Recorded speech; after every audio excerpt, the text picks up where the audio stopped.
a palavra que o Senhor ministrou no meu coração é sobre Elias, o profeta Elias, né?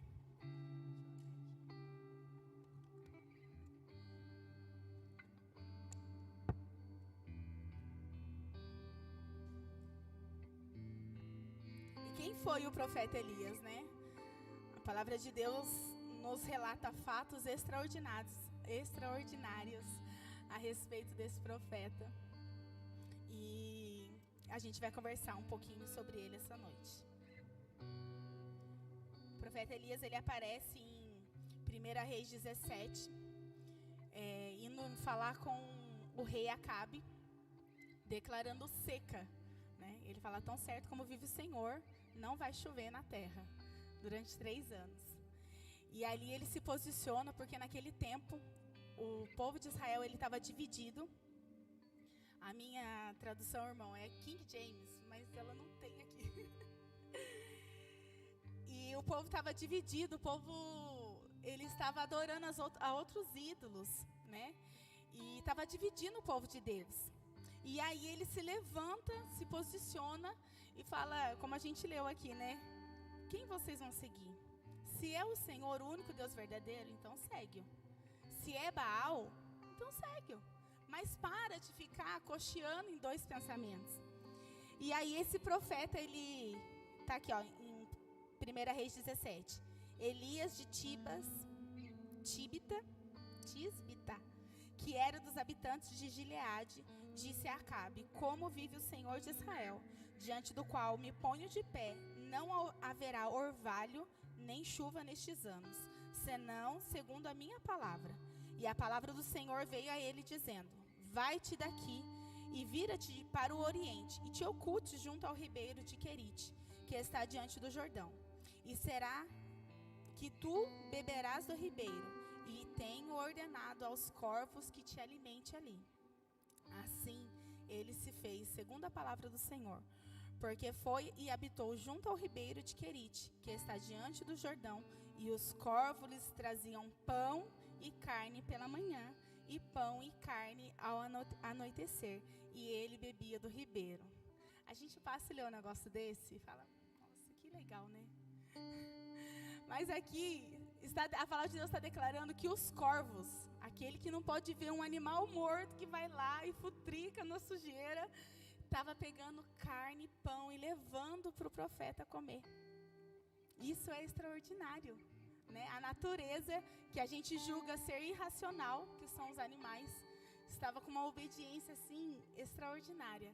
E ainda que o maior anseio daquele animal fosse devorar aquela comida, ele estava fazendo o iFood para o profeta. Ele ia lá e entregava de manhã, com horário marcado, e de tarde, e anoitecer, né? E isso é algo extraordinário, né? E Elias, esse homem, esse profeta, o homem de Deus, vivendo tudo isso. Seguindo aqui a leitura, a gente vai ver quando ele encontra com a viúva. Estava um tempo de seca e ele declarou que não iria chover, né, de acordo com a palavra que Deus deu para ele, mas ele também tinha água. Então, assim, não ia chover para ninguém. Então, todo aquele povo estava padecendo da necessidade de chuva que estava naquela região. E aí, aqui a palavra vai relatar, a partir do versículo 7, do 17, que a viúva, ela tinha um filho e o Senhor, né, tocou no coração dela para alimentar o profeta. E ela chegou e falou assim: olha, você está me pedindo de comer, mas eu só tenho um pouquinho de farinha e um pouquinho de azeite. Eu vou preparar a última refeição e a gente vai morrer, porque não tem mais, não tem de onde a gente tirar recurso. E aí o profeta fala para ela: vai, prepara o alimento que não vai faltar na sua botija ali, a farinha e o azeite.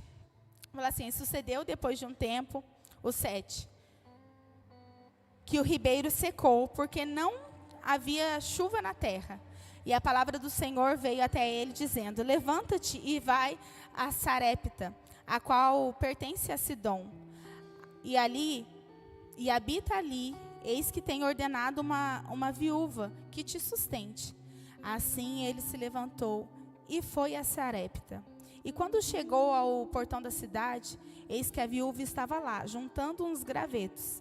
E ali a chamou e disse: retira para mim, rogo-te, um pouco de água em um vaso, para que eu possa beber. E quando ela estava indo retirar, ele a chamou e disse: traz-me, rogo-te, um bocado de pão em tua mão. E ela disse: vive o Senhor teu Deus, nem um bolo tenho, senão um punhado de farinha em uma barrica, e um pouco de azeite em um cântaro. E eis que estou ajuntando 2 gravetos, para que eu possa entrar e prepará-lo para mim e para o meu filho, para que possamos disso comer e morrer. E Elias lhe disse: não temas, vai e faz como tu dissestes. Porém, disto faz primeiro para mim um bolo pequeno e traz, e depois faz para ti e para o teu filho. Porque assim diz o Senhor Deus de Israel: a barrica de farinha não se consumirá, tampouco do cântaro do azeite faltará, até o dia em que o Senhor enviar chuva sobre a terra. Ela foi, o 15. Ela foi e fez segundo o dizer de Elias. Comeram ele e ela e a sua casa muitos dias. A barrica de farinha não se consumia, tampouco o cântaro de azeite faltava, segundo a palavra do Senhor, a qual ele falou por Elias. Glória a Deus. Então a gente vê que, ainda que toda a situação daquela mulher não tinha sido revertida, não faltou, segundo a palavra do Senhor. Através do profeta, ele declarou uma palavra a respeito da vida dela, e eles ficaram muito tempo se alimentando daquele punhadinho que tinha só para mais uma porção.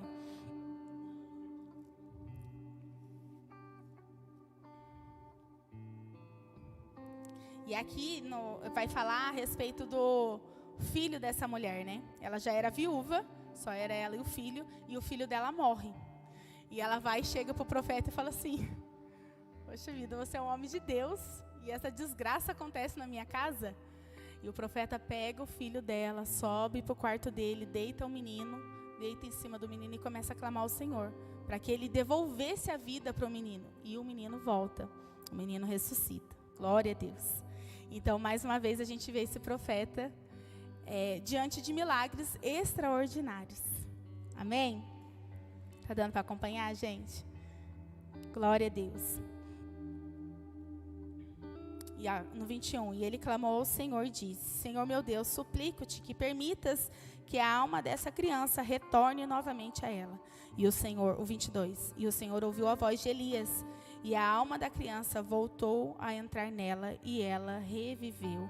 Glória a Deus. E Elias tomou a criança e fez descer da câmara, que é do quarto dele, para dentro da casa, e entregou a sua mãe. E Elias disse: vê que o teu filho vive. E a mulher disse a Elias: agora, por isso eu sei que tu és um homem de Deus, e que a palavra do Senhor na tua boca é verdade. Glória a Deus. Ela já tinha, percebido que ele era um profeta de Deus, mas quando o filho dela morre, os pais aqui já vão, não tem conversa. E aí ela pôde, diante de contemplar aquele milagre, ela falou: não, verdadeiramente, você é um homem de Deus, e o que sai da sua boca é a palavra de Deus. Glória a Deus. Aqui agora a gente vai ver quando Elias enfrenta o rei Acabe. Ele ficou escondido porque ele declarou que ia secar, que não ia chover. Então você imagina, os reis daquela região, os comerciantes, imagina, para quem trabalha no dia que falta água, o que você faz? Agora você imagina quando falta água em todo lugar, não tem água mais. Então estava todo mundo louco atrás de Elias. Ele falou o que Deus queria, e Deus falou para ele assim: vai lá e se esconde.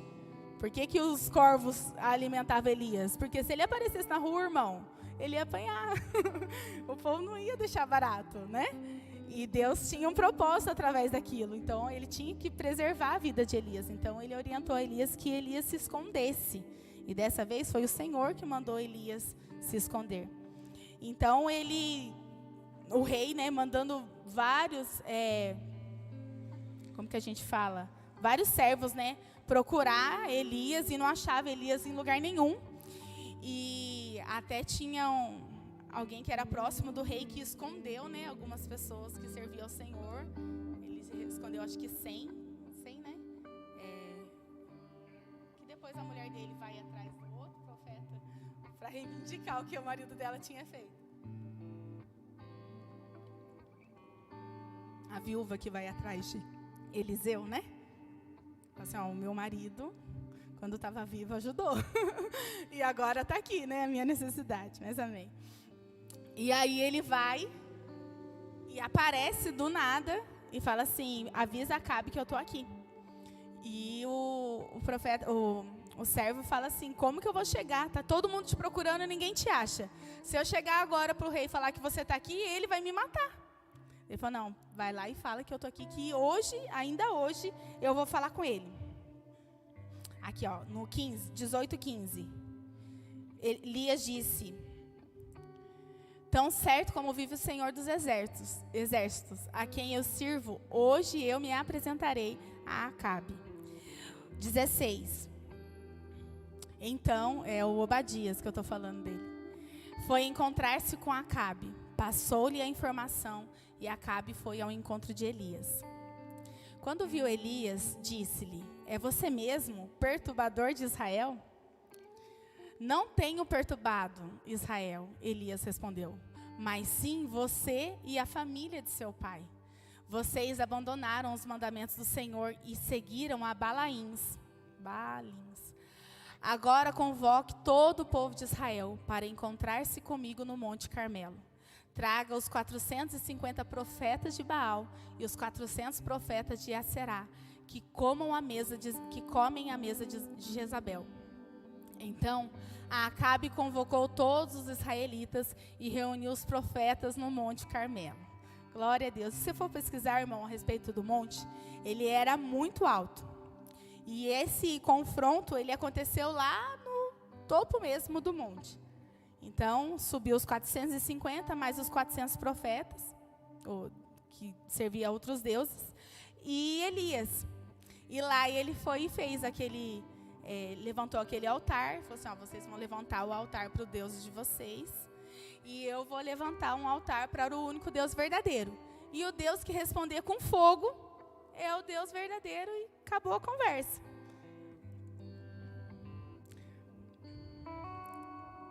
Aí no 21, tá o versículo que a gente começou, 18, 21, que ali aquele confronto, quando subiu todos aqueles profetas, foi o povo junto, porque ia sair uma resposta, né, daquele confronto. E aí a expectativa de Elias é, quando vocês veem que só tem um Deus verdadeiro, todo mundo se converte, dá tudo certo, glória a Deus, aleluia. E aí, o 21, Elias apresentou-se a todo o povo e disse, até quando vocês vão titubear para um lado e para o outro? Se o Senhor é Deus, sigam-no. Se porém é Baal, sigam-no. O povo, contudo, nada respondeu. Então, Elias disse, eu sou o único que restou dos profetas do Senhor, mas há 450 profetas de Baal. Tragam 2 novilhos, escolham os profetas de Baal um novilho, corte-no em pedaços e ponham sobre a lenha, mas não acendam fogo. Eu prepararei outro novilho e colocarei sobre a lenha, mas não acenderei fogo nela. E aqui Elias ele vai preparar, né, esse holocausto para o Senhor, e ele pega as 12 pedras, monta o altar, representando as 12 tribos, né, de Israel.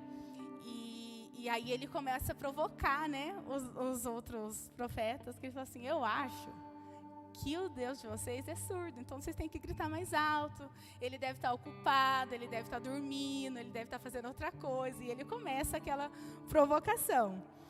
E aqui vai falar que o povo se cortava, que o povo estava gritando e dançando e pulando e fazendo tudo que eles podiam, e até o anoitecer nada houve de resposta.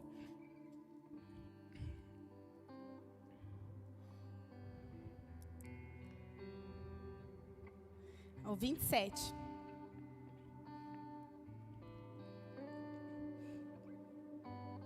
Ao meio-dia, Elias começou a zombar deles. Gritem mais alto, dizia. Já que ele é um Deus, quem sabe está meditando? ou ocupado, ou viajando, talvez esteja dormindo e precisa ser despertado. Então passaram a gritar ainda mais alto e a ferir-se com espadas e lanças, de acordo com os costumes dele, até sangrarem. Passou o meio-dia e eles continuaram profetizando em transe até a apresentação da oferta da tarde. Contudo, não houve resposta. Ninguém respondeu, nem deu atenção. Então, Elias disse a todo o povo: aproximem-se de mim. O povo aproximou-se de Elias. Reparou o altar do Senhor que estava em ruínas. Aleluia. Depois apanhou 12 pedras, uma pedra de cada tribo dos descendentes de Jacó, a quem a palavra do Senhor tinha sido dirigida, dizendo-lhes: o seu nome será Israel. Com as pedras construiu um altar dedicado ao nome do Senhor, cavou ao redor do altar uma valeta, no qual poderia ser semeado 2 seás de sementes. Arrumou a lenha, cortou o novilho em pedaços e os pôs sobre a lenha. Então disse: encham de água 4 jarras e derramem sobre o holocausto e sobre a lenha. Mas, irmão, vamos lembrar que ainda não tinha chovido. Então, quando ele mandava pegar água, o povo ficava enfurecido, porque assim, eles já estavam lá desde a manhã até o começo da tarde, clamando aos deuses, e nada tinha acontecido. Aí o outro vem e fala que ele vai clamar ao único Deus verdadeiro, e ele fala assim: mas eu vou molhar, quero que Deus responda com fogo, que queime esse holocausto, mas eu vou tacar água. E ele começa a pedir água. Façam o mesmo novamente, disse. Eles o fizeram de novo. Façam o mesmo pela 3ª vez, jogando os jarros de água. Ordenou de novo. Eles os fizeram pela 3ª vez. A água escorreu em volta do altar e encheu a valeta. Então a gente imagina que ele fez com as pedras o altar, colocou o novilho ali cortado em pedaços. E em volta ele fez uma valeta, como se faz em construção, que faz uma valeta assim, sei lá, para colocar um cano. E fizeram a valeta. Ele jogou tanta água, que a água encharcou tudo que tinha em cima e encheu a valeta de água. Para a gente pensar como realmente foi. No momento da apresentação da oferta, o profeta Elias pôs-se à frente do altar e orou: ó Senhor, Deus de Abraão, de Isaque e Israel, que hoje fique conhecido que Tu és Deus em Israel, que eu sou o Teu servo e que fiz todas essas coisas por ordem Tua. Responde-me, ó Senhor, responde-me, para que este povo saiba que Tu, ó Senhor, és Deus, e que fazes o coração deles voltar para Ti. Então, o fogo do Senhor caiu, glória a Deus, e queimou completamente o holocausto. A lenha, as pedras e o chão também secou totalmente a água na valeta. Glória a Deus. Quando o povo viu isso, todos caíram prostrados e gritaram: o Senhor é Deus, o Senhor é Deus, aleluia. Então Elias ordenou-lhes: prendam os profetas de Baal, não deixe nenhum escapar. Eles os prenderam e Elias fez descer ao rio Quizon e lá os matou. Glória a Deus. Que coisa extraordinária, irmãos. O Senhor, Ele se apresentou como resposta à oração de Elias. Aquilo foi já projetado no coração de Deus. Foi Deus que programou todo aquele cenário para impactar todas aquelas vidas que caíram prostradas e falaram: não, só o Senhor é Deus. Só Deus é o Senhor, não tem conversa. Queimou o holocausto e secou a água. E aí, seguindo dessa, eu quero conversar um pouco hoje, né? Seguido de todas essas coisas extraordinárias que Elias viveu. Ele matou todos aqueles profetas e aparentemente, irmãos, parece que resolveu o problema, né? Matou os profetas que eram contra Deus. O povo reconheceu que Deus era o Senhor. Resolvido. Agora é só continuar a caminhada. Não é verdade? Não dá a impressão que, resolveu. Só que aí, Elias recebe um recado, irmãos. Jezabel, quando Acabe chega e fala para a mulher dele tudo que tinha acontecido, ela ficou enfurecida. E ela manda um recado para Elias. E ela fala assim, olha, hoje, amanhã, nesse mesmo horário, vai acontecer com você a mesma coisa. E aí, gente, eu fico pensando, eu no lugar de Elias.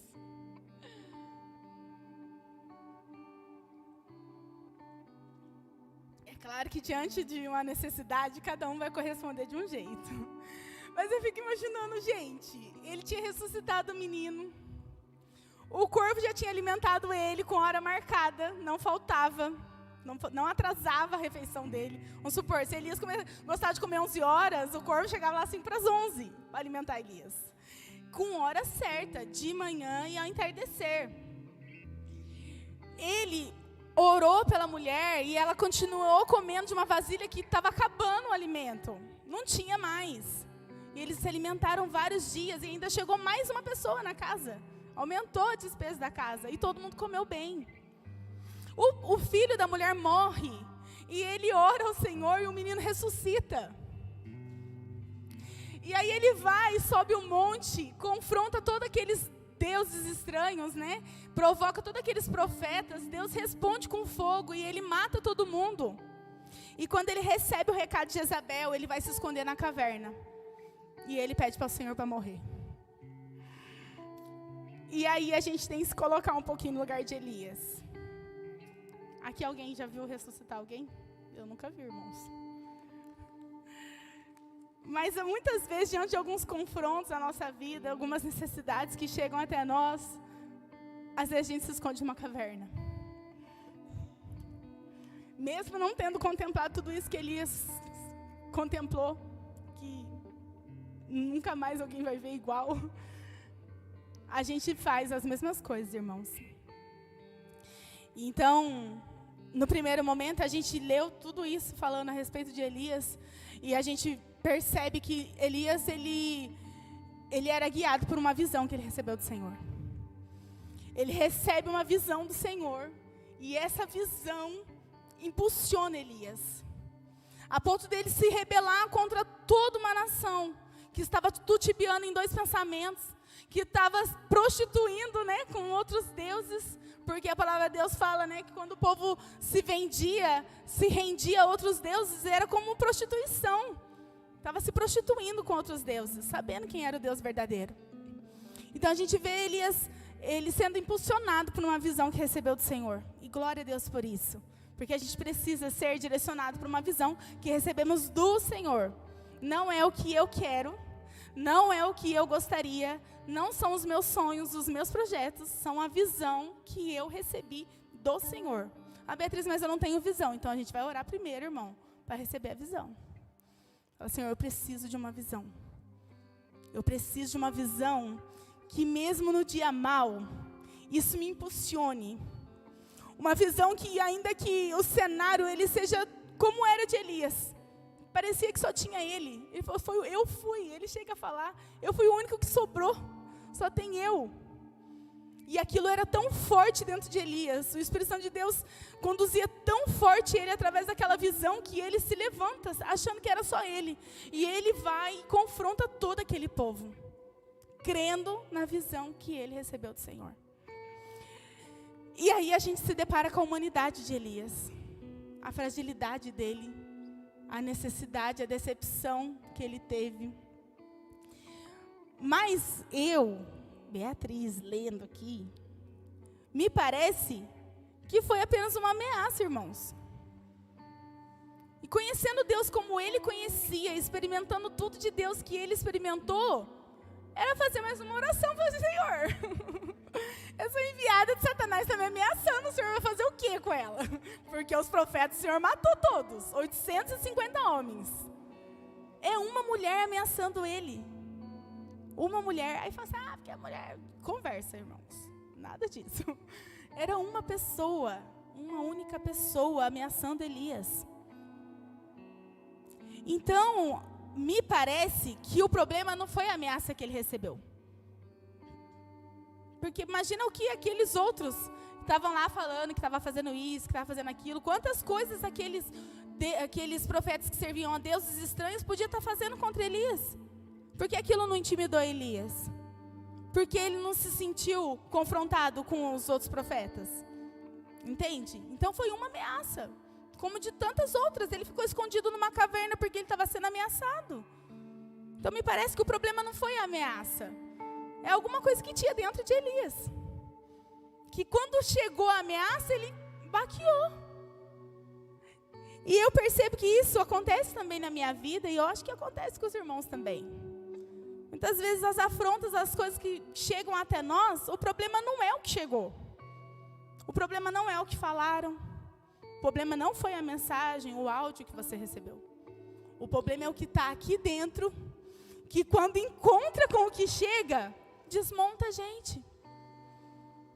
Desestabiliza você. Aquilo consegue acessar lugares dentro de nós que fala, peraí. A gente chega a colocar, invalidar tudo aquilo que a gente já viveu com o Senhor, por causa de uma mensagem, irmão. Por causa de uma afronta de Satanás. Então aqui a gente se depara com essa humanidade de Elias. E lá, nessa caverna, que ele deixa o servo que acompanhava ele em uma cidade, e ele segue a pé mais um dia no deserto, e ele acha um lugar e fala, aqui agora eu vou morrer. Morrer por morrer, ficava no mesmo lugar que você estava sendo ameaçado, ela matava, já estava tudo certo. Se fosse morrer por morrer, né? Não saía do lugar, então. Já que você quer morrer e tem alguém querendo te matar, você vai fugir? Não está entendendo? Se você está querendo morrer, então não sai do lugar, irmão. Então fica lá, né? Parece meio contraditório. Você foge porque ela te ameaçou de morte. E você chega no lugar que você foi se esconder e pede para morrer. E aí a gente vê aquele mesmo Deus que respondeu com fogo, enviar um anjo para falar com Elias. E a gente tem que ver esse texto com um olhar misericordioso, da generosidade de Deus. Porque às vezes a gente está mal com alguma coisa que a gente não resolveu ainda, com alguma circunstância da nossa vida. E a gente acha que o Senhor nos olha com o nosso olhar. A gente acha que Deus está nos condenando, que Ele está indignado da gente estar tomando aquela atitude, e isso não é verdade. Isso é mentira de Satanás.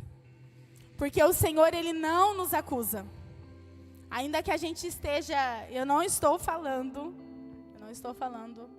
sobre santidade. A santificação é inegociável e a gente precisa buscar, a gente precisa santificar, a gente precisa revestir, tudo isso. Mas a gente não está imune a sentir e padecer e paralisar por N motivos. E nessas situações, não estou falando de pecado, de viver em pecado, nada disso. Mas nessas situações de humanidade, de fragilidade nossa, humana, que é normal, o Senhor, Ele nos entende. E Ele é extremamente misericordioso. Porque o Senhor nos olha através de Jesus. E glória a Deus por isso. Quando o Senhor contempla a nossa vida e nos vê paralisados em situações tão banais, Ele tem misericórdia porque Ele olha com um olhar que já vê pronto. É linear a nossa vida diante de Deus. Está pronto. E a gente está aqui brecado em algumas situações da nossa vida. Então Ele é misericordioso porque Ele sabe que aquilo ali é passageiro.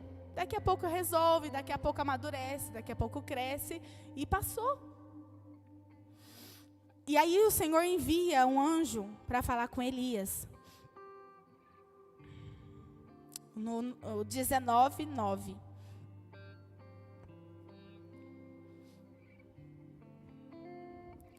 E ali entrou em uma caverna e passou a noite. Eis que a palavra do Senhor veio a ele. O que você está fazendo aqui, Elias? Ele respondeu: eu tenho sido muito zeloso pelo Senhor, o Deus dos exércitos. Os israelitas rejeitaram a tua aliança, despedaçaram os teus altares, mataram os teus profetas à espada. Eu sou o único que sobrou. e agora também estão procurando tirar a minha vida. O Senhor lhe disse: saia e fique no monte, na presença do Senhor, pois o Senhor vai passar. Então veio um vento fortíssimo, que separou os montes e esmigalhou as rochas diante do Senhor. Mas o Senhor não estava no vento. Depois do vento houve um terremoto, mas o Senhor não estava no terremoto. Depois do terremoto veio fogo, mas o Senhor não estava nele. Depois do fogo veio o som de um suave sussurro. Quando Elias ouviu isso, cobriu o rosto com o manto, saiu e ficou à entrada da caverna. Então uma voz lhe perguntou: o que você está fazendo aqui, Elias? Ele respondeu: eu tenho sido muito zeloso pelo Senhor, o Senhor Deus dos exércitos. Os israelitas rejeitaram a tua aliança, despedaçaram os teus altares e mataram todos os teus profetas à espada. Eu sou o único que sobrou. E agora também estão procurando tirar a minha vida. O Senhor lhe disse: volte pelo caminho por onde veio. Vá para o deserto de Damasco. Chegando lá, unja Azael como rei de Arã. Parei um pouquinho. Então, Elias, ele já, vamos dizer que ainda que são coisas extraordinárias, ele já estava acostumado com a presença do Senhor. Ele conhecia Deus. E aí veio, o terremoto, veio o fogo, e o Senhor não estava naquilo, porque o Senhor tem a multiforma de se apresentar. Ele se apresenta do jeito que Ele quiser. E o Senhor vem com uma voz, um sussurro suave. E glória a Deus. E é assim que o Senhor faz conosco. Às vezes a gente está inundado dos nossos pensamentos, na angústia, no desespero, e aí vem um pensamento de lucidez. Você está fazendo aí, Beatriz? O que você está fazendo aí? É assim que o Senhor faz com nós. Por que você está nesse pensamento de novo? Por que você está nesse comportamento de novo? Por que você está nesse lugar de novo? O Senhor chega com um sussurro, uma consciência, e fala: o que você está fazendo aí? E Ele entende que é o Senhor, assim como a gente também entende quando é o Senhor. Amém?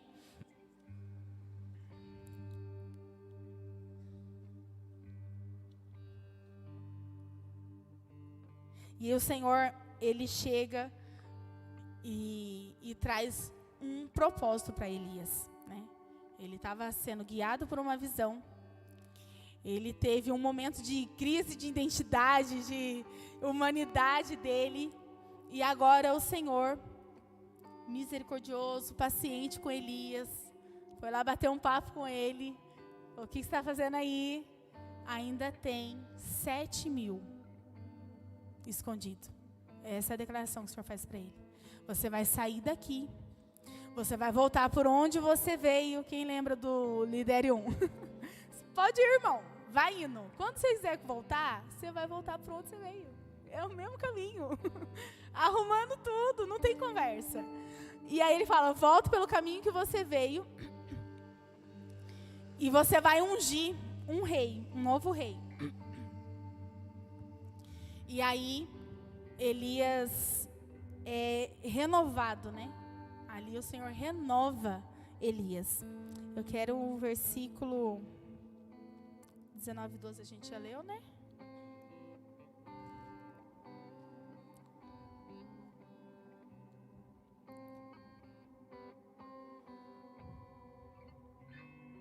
O 18, que ele fala dos 7.000, que não se curvaram a Baal. No entanto, reservei 7.000 em Israel.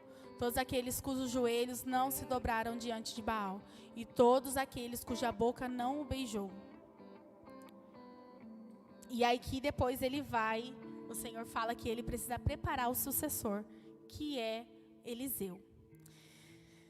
Então, nesse momento que Deus, o 19, põe do 5 ao 8, por favor.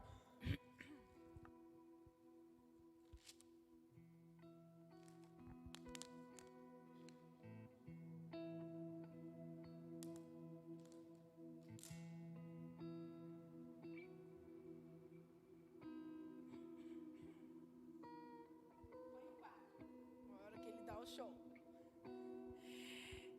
E entrou no deserto caminhando um dia. Chegou onde havia uma giesta, sentou-se debaixo dela e orou, pedindo a morte. Já tive o bastante, Senhor. Tira a minha vida. Não sou melhor do que os meus antepassados. Tá vendo que Elias, ele já não está olhando para frente? Ele voltou lá nos antepassados dele, não tinha nada a ver com a conversa. Já tinha acontecido tanta coisa. Olha como isso estava dentro de Elias. O problema é que estava dentro dele quando a afronta de Jezabel chegou. O problema não foi a ameaça, porque a ameaçada ele está desde o 17, quando ele começou a se levantar contra os profetas. Então, ameaçado ele já estava sendo. O problema não foi a ameaça de Jezabel. E a gente precisa tomar cuidado com isso. A gente precisa olhar para a nossa vida e falar, peraí, o que tem dentro de mim? O que eu preciso alinhar com a vontade do Senhor, que está guardado, e quando menos esperar, uma afronta vier, pronto. Eu quero pôr todos os projetos de Deus a perder, por causa daquilo que eu estou guardando, gente. Eu falo isso de causa, como que fala? De conhecimento de causa. É isso. Porque isso já aconteceu muito comigo. Muito, sabe? Tem situações que a gente é resistente, que a gente avança em tempos de crise, dia mal, dia bom, a gente está lá, firmão. Quando você menos espera, acontece um negocinho desse, você desmorona. Então a gente precisa cuidar, como o pastor Daniel sempre fala, leva para Deus, irmão. Tá bom? Leva para Deus. Tá ruim? Leva para Deus. Tá feliz? Leva para Deus. Tá triste? Leva para Deus. Porque a gente colocando tudo diante de Deus, Ele vai equilibrando a nossa vida. Ele vai deixando a gente assim, ó, equilibrados. A gente não está cheio de Deus, sem Deus. Muito feliz, muito triste. Cheio de vontade, disposição, fazer a obra, eu não quero mais, estou cansado. E aí a gente lembra da pregação de domingo, que o pastor falava, né, a respeito da igreja do Senhor. Que as portas do inferno, elas não prevalecem contra a igreja do Senhor. E quem é a igreja do Senhor? Oh, glória, o povo está esperto. Somos nós, somos a igreja do Senhor, triunfante na terra. E a gente enche o coração dessa palavra, a gente fica animado, glória a Deus, é isso mesmo, amém, pastor, eu concordo com isso, e vamos, vai dar certo. Aí chega em casa, gente, a gente tem que pensar, como eu estou sendo a igreja do Senhor? Onde eu me encaixo para fazer a parte da igreja do Senhor? Qual é o meu papel na igreja do Senhor? O pastor perguntou, quem aqui sente impulsionado para fazer algo para Deus? A igreja levantou a mão e glória a Deus por isso. O que é, irmão? Você consegue colocar no papel o que é aquilo que impulsiona o seu coração? Aquilo que você faz no dia bom, no dia mal, sabe? Aquilo que impulsiona a sua vida. A gente tem que sair daqui pensando nessas coisas. Onde que é o meu papel? A gente não está falando de ministério. Não é isso, é ser igreja. É ser igreja. A gente não está falando de como que fala? Um crachá, tem um nome, eu esqueci. Irmão, vocês estão entendendo o que eu estou falando, né? A gente não está falando a respeito de você ter algo, você é tal coisa. Não é isso, irmão. Um título, isso.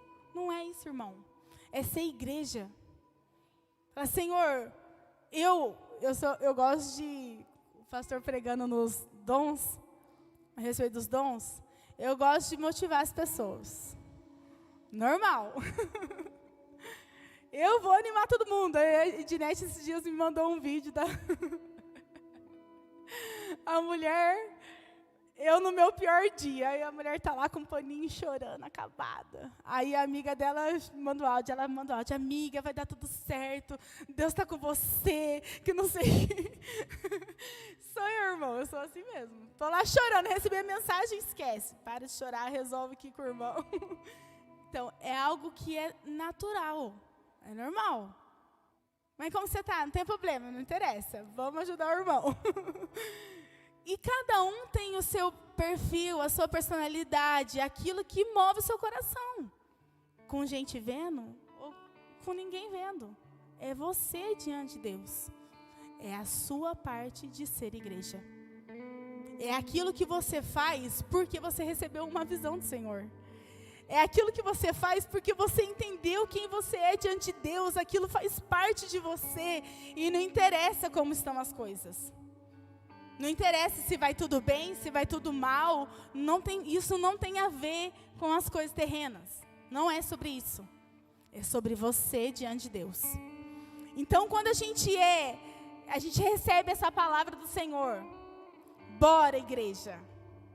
Bora que nós temos o poder de Deus, nós estamos com o Espírito Santo de Deus, Deus está com a gente, Ele nunca nos abandona, a vontade é dEle, o efetuar é dEle, é tudo dEle, vai dar certo.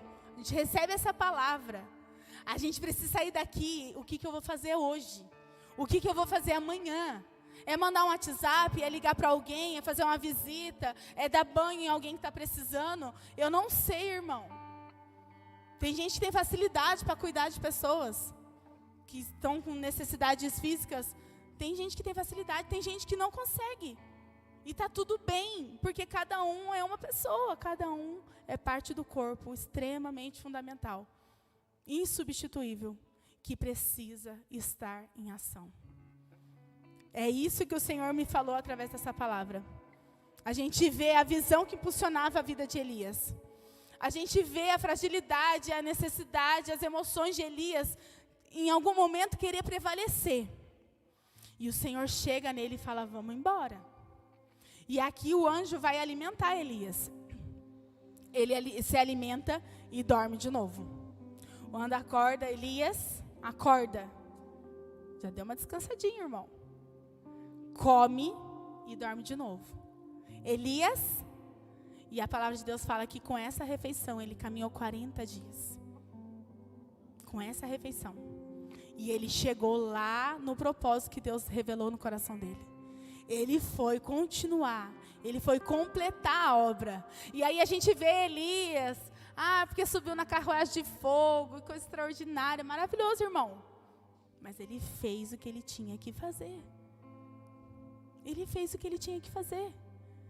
Então, com essa palavra, o Senhor tratou isso no meu coração.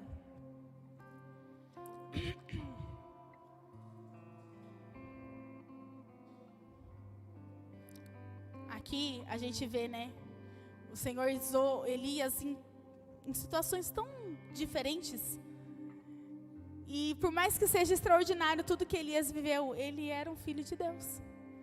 Assim como nós. Assim como nós. Nas necessidades comuns do dia a dia. Necessidade da viúva. Na perca do filho da viúva. Em se revoltar contra o povo que estava abandonando a Deus, os mandamentos, os preceitos do Senhor, aquilo que o Senhor queria para aquele povo, para aquela geração. A gente tem as mesmas necessidades hoje. Nós somos filhos de Deus. Nós temos o Espírito Santo, o poder de Deus nessa terra. E nós estamos diante das mesmas necessidades, irmãos. É a mesma coisa.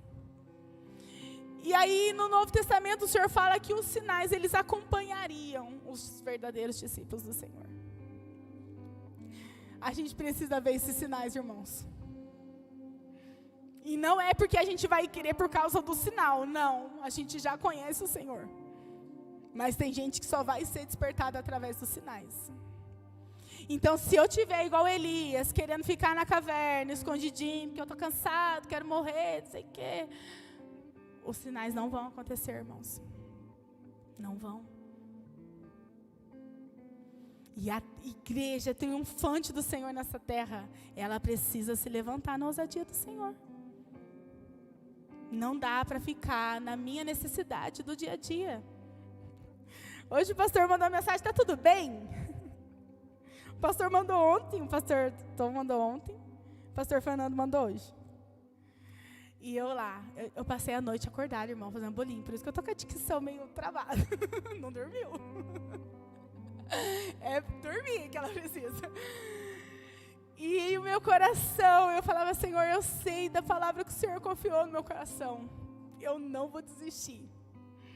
E foi dando 2 horas, 3 horas, 4 horas, eu falei, Deus, eu não vou desistir de estar lá. Eu não vou desistir. Então, a gente tem muitas necessidades, irmãos. Mas a nossa missão, ela não pode parar. Ela não pode parar. Porque somos a igreja do Senhor. E aí, nesses momentos de crise, nesses momentos de necessidades, que a gente pode dar muitos argumentos diante de Deus, Senhor, mas eu preciso. Tá difícil, Deus. Ele entende, gente, Ele entende. Ele sabe de todas as coisas. Ainda que a nossa boca não fale, Ele contempla o nosso coração. Ele entende. Mas aqui não é a respeito da misericórdia e graça do Senhor. É sobre quem somos diante de Deus. E o que a gente abre mão e o que a gente não abre mão. Ali Elias estava compreensivo. Ele achava que estava sozinho. O Senhor fala assim, você não está sozinho não. Não está sozinho. Tem 7.000 lá esperando para ser discipulado, porque ele sai de lá, ele vai discipular, ele vai ensinar e ele vai fazer a vontade de Deus. Então a gente vê o começo, a trajetória da vida de Elias e como, porque ele não conheceu a morte, a palavra de Deus fala que ele não conheceu a morte, ele foi arrebatado aos céus, subiu no carruagem de fogo, ele não morreu. Então a gente fala assim, uau, extraordinário, coisa linda isso aí, top. Mas o que o camarada passou? Ele catou as vontades dele, os projetinhos, enfiou no bolso e falou, Senhor, qual que é a próxima missão? E aqui a gente não está falando para a gente viver no mundo de Nárnia, ai, maravilha, está tudo certo, ignora tudo que você está sentindo. Não, a gente falou da gente colocar em ordem as nossas emoções. A gente alinhar a nossa vida com o propósito de Deus, ver o que não compensa mais a gente guardar. O que não compensa, o que não faz parte mais da nossa rotina, da nossa vida, dos planos que o Senhor tem para a minha vida. Porque uma vez que eu entrego minha vida ao Senhor, a minha vida é do Senhor. E ainda que Ele possa ser gentil e misericordioso e contemplar o desejo do nosso coração e trazer a existência, porque Ele faz isso. Ele faz, irmão. Ele traz a existência no sonho do nosso coração somente para nos agradar. Ele faz. Só que nós não somos filhos mimados. Pai, eu sei que o Senhor pode fazer tudo para mim. E o Senhor deseja operar na minha vida. Mas o que o Senhor quer de mim? E a gente precisa ter essa ousadia de falar isso para o Senhor. O que o Senhor quer de mim, Deus? O que o Senhor quer de mim? Porque se a gente for só pelos nossos pensamentos, eu sou incapacitado, eu não dou certo para isso não. Tem muita gente melhor. Ele fala, eu não sou melhor que os meus antepassados. Tem muita gente melhor. Tem, irmãos, lógico que tem. Mas Ele conta com a gente. E Ele não abre mão. Ele não abre mão. O Senhor deseja operar em nossa vida e através de nós. Ele deseja que a nossa vida seja impulsionada por uma visão que gere vida, gere fé, gere ousadia dentro de nós, que isso nos impulsione. Essa é a igreja que o Senhor deseja. É o que a gente deseja para a comunidade, expressão e comunicação cristã. A gente está falando igreja do Senhor. É toda a igreja, aonde estiver o povo reunido de Deus. É isso que o Senhor deseja. Não se comparar, irmãos. É falar o que eu sou diante de Deus. O que eu sou diante de Deus. Quais são as habilidades, aquilo que o Senhor formou no meu coração. Sabe, aquilo que eu faço naturalmente, os nossos talentos naturais. É colocar os dons para jogo, irmão. É usar naquilo que o Senhor confiou para cada um de nós. Não aqui somente, mas aonde a gente estiver. Aonde houver uma necessidade. Sabe, e a gente respeitar, né, quem nós somos e buscar ajuda, irmão. Mandar um WhatsApp, ligar. Sabe, não tem essa, eu não quero atrapalhar, não quero. Não, irmão, é você sendo você, sua necessidade. Eu não estou legal. Eu lembro de Maria. Maria era uma adolescente quando o Senhor envolveu e ela começou a gerar Jesus. E ela estava noiva, né? Ela estava prometida a José. E aí o Senhor falou para ela, o anjo falou com ela de noite, entregou a mensagem, se você vai gerar, ela faça em mim a vontade do Senhor, como que vai ser esse negócio, não sei como funciona. Tá, grávida. O que ela fez, irmão? Ela foi atrás de Isabel. Ela foi lá atrás de Isabel. Ela foi buscar ajuda. Mas não tinha pai, não tinha mãe, não tinha irmão, tinha todo mundo lá, gente. Era a família dela. Estava para proteger e cuidar dela. Mas ela foi encontrar com alguém para alinhar aquele propósito. Chegou lá, o João Batista tumultuou no ventre. E quando Isabel abre a porta para ela, assim, essa é a agraciada do Senhor. Está carregando o meu Salvador. Olha que coisa extraordinária. Mas era uma menina que estava desesperada com o que estava acontecendo, mas ela falou, faça em mim a vontade do Senhor. Pode cumprir em mim a vontade do Senhor. Mas o que vai acontecer? Eu não sei o que vai acontecer. Mas como vai ser? Eu não sei como que vai ser, mas faz em mim a vontade do Senhor. A gente precisa. Mas como que vai ser? Eu não sei como que vai ser. Mas faz em mim a vontade do Senhor. Encontra Deus no meu coração, um lugar para gerar os teus sonhos. Encontra Deus na minha vida, um espaço na minha agenda, de dar liberdade para o Espírito Santo usar a minha vida. Mas o que Ele vai fazer? Eu não sei. Eu não sei. Eu não sei, irmão. Eu tenho dúvidas a respeito de mim. Mas eu sei em quem eu creio. Eu sei para quem eu entreguei a minha vida. O autor e consumador da minha fé. A minha rocha inabalável. Em quem eu confiei a minha vida e entreguei. Entreguei a Ele. Falei, Senhor, o Senhor tem liberdade. E quando a gente dá liberdade para o Senhor, irmão, pode dar roteiro, pode dar o que você quiser para Ele. É a vontade dEle. Ele é soberano. E Ele sempre faz o melhor. Ele sempre faz o melhor.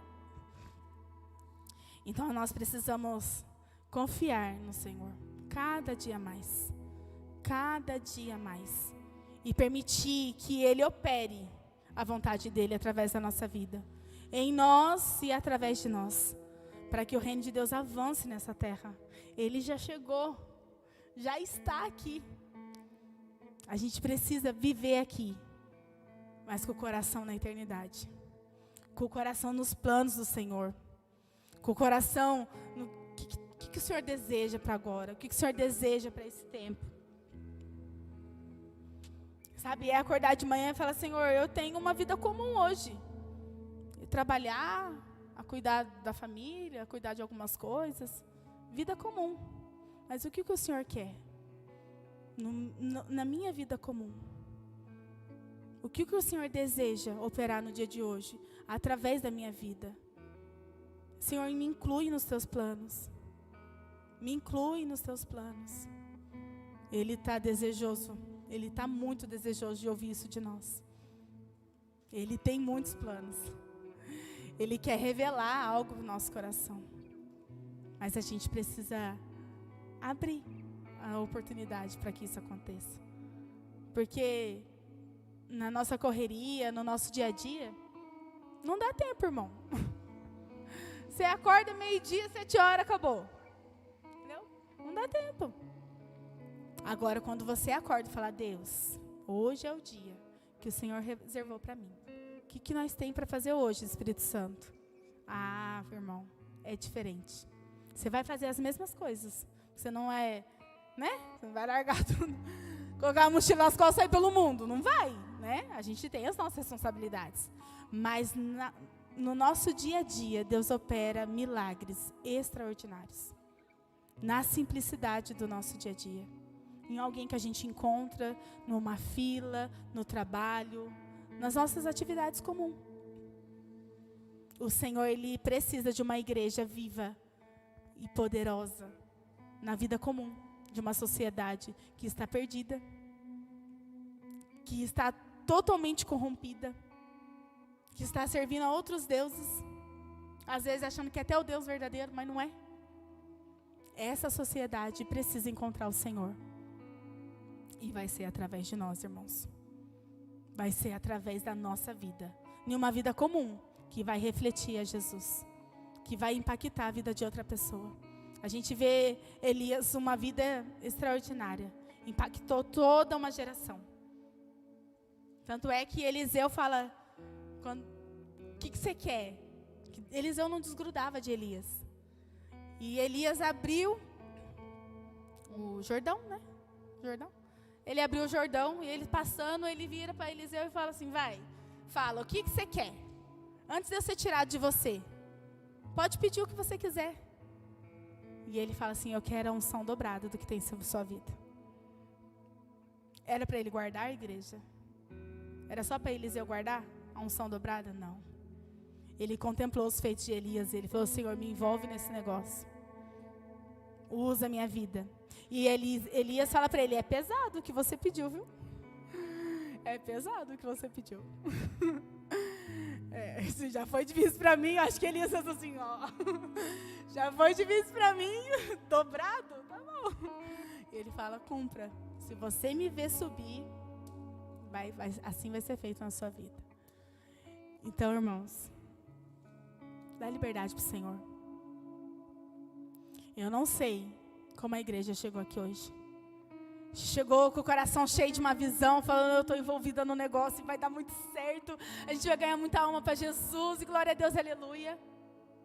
Eu não sei se você está querendo achar uma caverna, um quartinho para se esconder.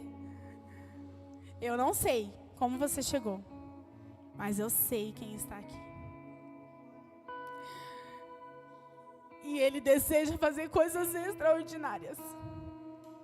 E elas não são terrenas, irmãos. São coisas espirituais, que estão prontas, preparadas, esperando uma igreja falar assim, Senhor, aqui, ó. Me envolve, Deus. Usa a minha vida, Senhor. O que vai me custar, eu não sei, Deus. Mas eu não estou com tempo mais de viver as minhas vontades. Eu não estou com tempo mais para basear minha vida em desejos terrenos, passageiros. Apressa-te, Senhor. Envia-me a mim. Tem um louvor que fala assim, se o Senhor precisa de apenas um disposto, eu me disponho. Se disponha para o Senhor, igreja. Vamos colocar de pé.